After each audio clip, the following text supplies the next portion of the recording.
Ciao a tutti, belle e brutte e benvenuti alla lezione in italiano.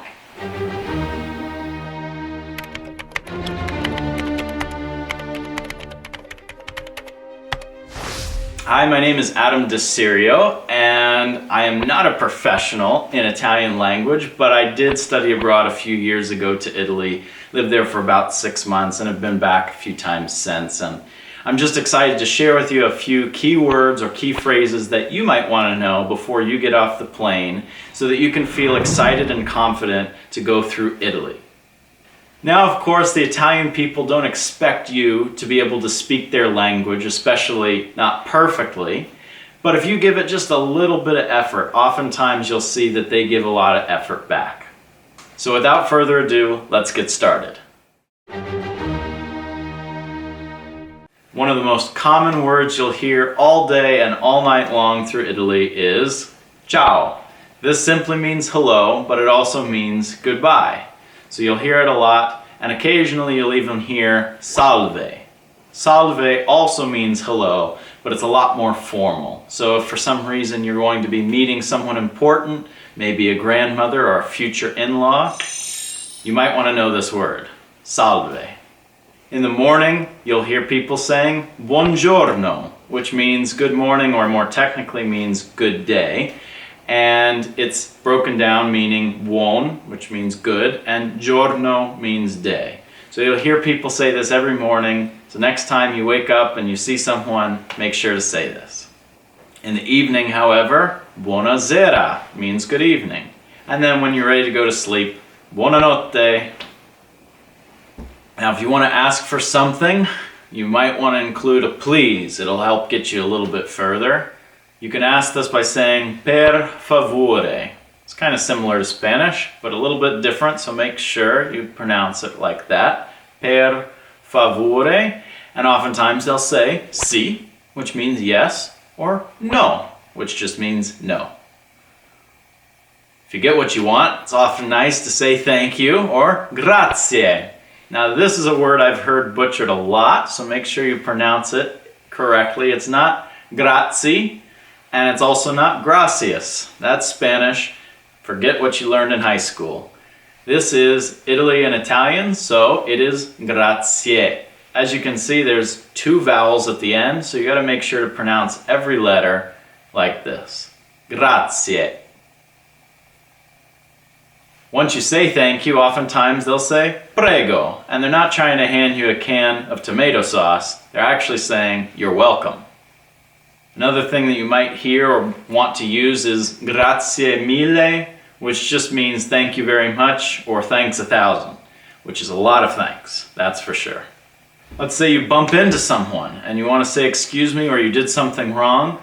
You can often say mi scusi or scusami, which is a little more humorous, that second one, but the most proper way is to say mi scusi. You might want to ask someone right away if they speak English so that you can converse in English, but the way to do this, of course, you could just say English, or you can say inglese, which is a question, or you can say very politely, puoi parlare in inglese, which means can you speak in English?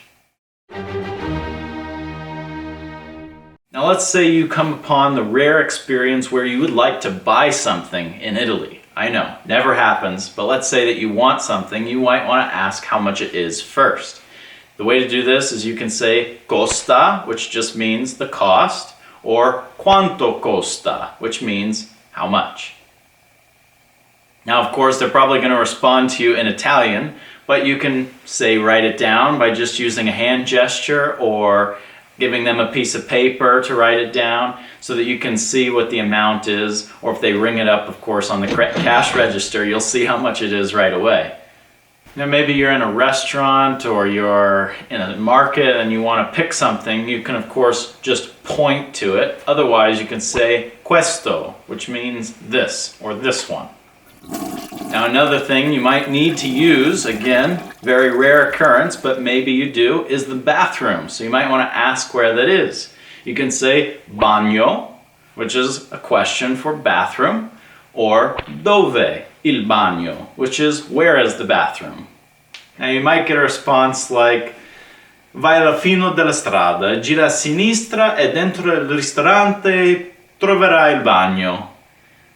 Well, thankfully in Italian, you can at least follow the hand gestures because definitely the Italian people speak a lot with their hands. So just follow along, and even though you might not understand the words, it'll at least get you a lot closer to where you're trying to go.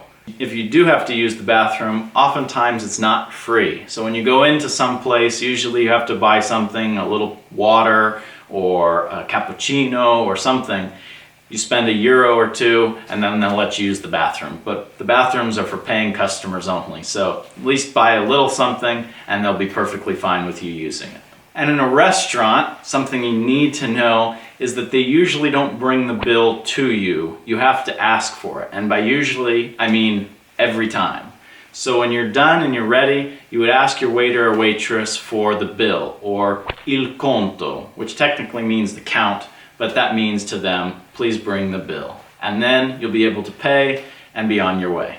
Now, one of my favorites is how you say enough, because oftentimes, especially if you go over to someone's house, they're going to keep feeding you until you tell them enough, or basta, which means stop or enough of that. Now, if you're in Italy, of course, there's going to be street vendors that are going to try and sell you anything from roses to selfie sticks to flashlights that spin around and dance. And unless you really want one, you want to keep walking past, and as they ask you if you want it, you would just say no or no thank you. No grazie, or just no. And as long as you keep walking, they'll usually leave you alone. But if they keep pushing and you want them to stop, you can always say basta, like I covered earlier, or you can actually call out for help and say aiuto or aiutami, which means help or help me. This is really reserved if someone's actually like trying to take something from you or whatever. And then the other would be to actually call out to the police, saying police or polizia, which again, hopefully you won't have to use either of these terms on your trip to Italy. So hopefully this was beneficial to you. You got a chance to learn a few key words or phrases before you go to Italy and make your experience that much better. Of course, if I left anything out that you think is important, feel free to leave a comment below so that other people can go on Google Translate, type in the words, and learn how to pronounce some important things before they go on their trip too. Well, for now, grazie mille e ciao. A presto e buon viaggio. Non più tra i farfalloni amoroso, notte e giorno di torno girano.